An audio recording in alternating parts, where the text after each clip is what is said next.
The first half of 2026 has been defined by a steady stream of breaking news, criminal cases, public safety incidents, and major civic developments across Waterbury and surrounding communities.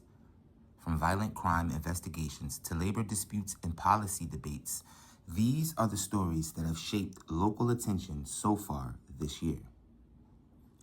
Several major criminal cases and police investigations have dominated local coverage, including a police response involving a vehicle linked to an armed robbery and kidnapping allegations tied to an ATM incident involving Webster Bank.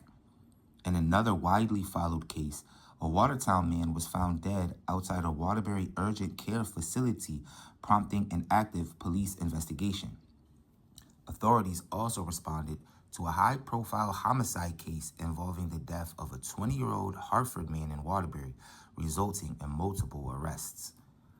Other significant public safety stories included a fatal shooting investigation on North Main Street, a serious two-car crash on Chase Ave, and a head-on collision on Bunker Hill Avenue that left multiple victims critically injured.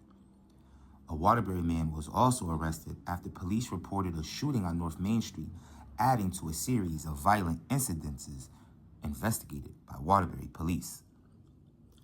Among the most difficult cases this year was a tragic incident in which a Waterbury man told police that voices led him to kill his 80-year-old mother, a case that raised broader questions about mental health and crisis intervention resources in the city. In law enforcement and accountability news, a Waterbury police sergeant entered a first-time offender program with charges expected to be dismissed upon completion, drawing public attention to how the justice system handles cases involving law enforcement personnel. Separately, Waterbury police identified a suspect in a fatal hit-and-run on Reedville Drive, continuing a year marked by ongoing traffic-related investigations. And in workplace and labor issues, the Connecticut Department of Labor issued a stop work order at a downtown Waterbury construction site, halting operations while compliance issues were reviewed.